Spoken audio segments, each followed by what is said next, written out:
perfect fit considering his interests, his affiliations, and his research that he speaks to a group of folklorists and ethnomusicologists, as well as other disciplines. His work is incredibly relevant to a wide range of fields.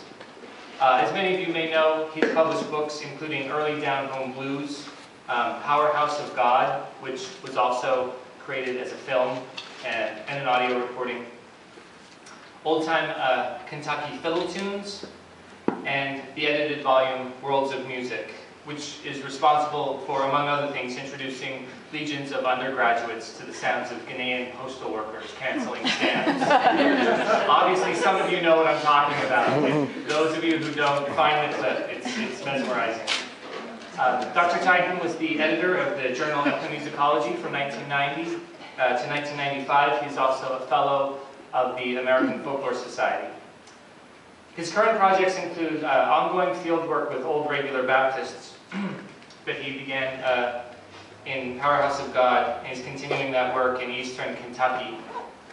He's also working on a DVD on the life and preaching of the Reverend C.L. Franklin, who's the father of the popular singer Aretha Franklin.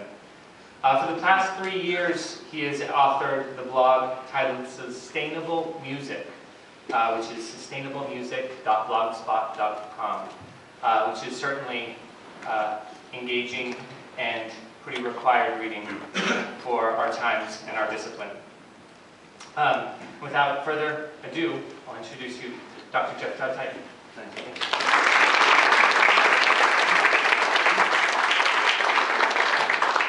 Can you hear me? Yes. I'm not sure if I'm going to know where to look in this room. I'm not used to this sort of thing. If I don't look much at you, but I favor one side of the room, please don't take it personally. Most of our classrooms are kind of deep. I wouldn't want to take that as a metaphor. It's a pleasure to be here in Bloomington, and I want to thank the students at this conference who thought to invite me here. It's unusual for me to be addressing folklorists and ethnomusicologists simultaneously. I go to AFS conferences pretty regularly. I go to SEM conferences pretty regularly, and it's nice to see the group together here like this.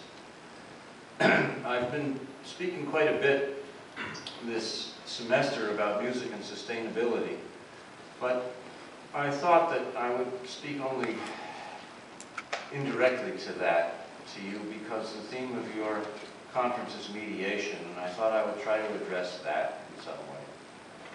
It would be up to you to see whether I did or not.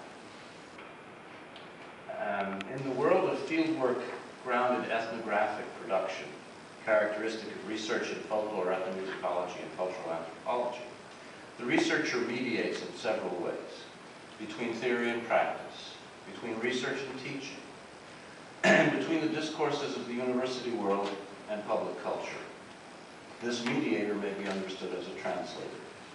Folklorists and ethnomusicologists often mediate as advocates for their subjects and expressive culture. This mediator may be understood as a culture broker.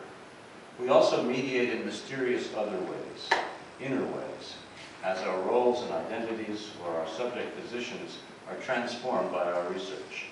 We move between observation, participation, and advocacy. To our subjects, we are often strangers whose class, status, and even gender identities are emergent and under negotiation. I think many of us have experienced those kinds of mediation. Sometime in this talk, I'm going to pronounce it as meditation. Just bear with me. I myself began as an advocate for the blues musicians I was playing with in the 1960s, long before I committed to folklore and ethnomusicology as professions. And about 30 years ago, after some years of field research with a group of born-again Christians, I wrote reflexively about the ambiguities and constraints of role, stance, and identity in this context. I've written about cultural production and text with particular attention to the mediation of hypertext in electronic representation, and I've written about bimusicality as a metaphor that mediates subject shifts, those rare moments of quasi-objectivity when suddenly we are wrenched out of our usual subjectivity to suddenly see ourselves as objects included in the world with ourselves in it. But this afternoon I'm not going to speak further about any of those things. It's not that I'm forswearing them, it's just that they have migrated effortlessly to the back of my mental inbox.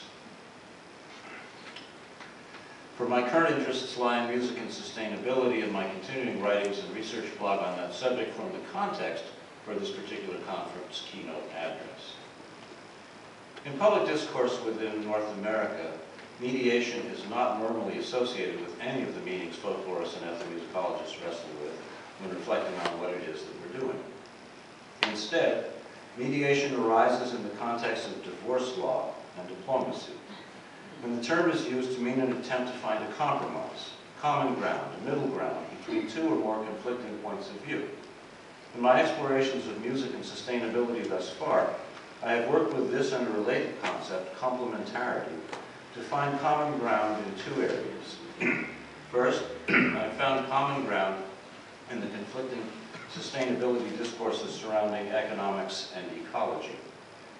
Developmental economics and conservation ecology proceed from conflicting values, but the words economics and ecology derive from the same Greek root, oikos, meaning household. In exploring the intellectual history of the concept nature's economy, or nature's household, I found complementarity between the conflicting sustainability discourses operating in those worlds of ecology and economics. The second area where I've worked with mediation and complementarity is in the relationship of speech and music, not only in my ethnographic studies of sacred speech, chant, and song, but most recently in speculating about the evolutionary development of sound in the natural world of acoustic ecology.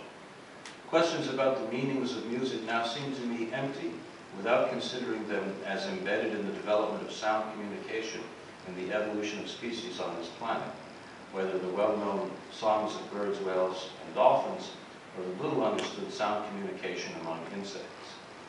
Those of you who've heard me present for the last half dozen years or so at ethnomusicology and folklore conferences will have heard some of these examples of mediation. Earlier this semester, I spoke with acoustic ecologists in Portland, Oregon about it, and I lectured on the subject in Austin, Nashville, and only last week in Ann Arbor. Much of my thinking on music and sustainability to date can also be read as it has been unfolding on my research blog. But this evening, I thought that this was going to be an evening talk. This afternoon, in response to this invitation, at least I got Bloomington right, I wish to explore the subject of mediation in relation to music and sustainability with a more specific topic in mind, a case study, if you will, on a musical instrument as a mediator, specifically the banjo. My thesis is that the banjo mediates in three important ways. One, physically, two, culturally and historically, and three, experientially.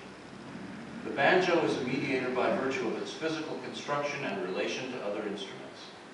Culturally and historically, it is a mediator among African and European cultures, race, class, and gender. Significantly, this mediation is fraught with the history of racism, classism, sexism, and erasure. The outline of that story will be familiar to many in this audience.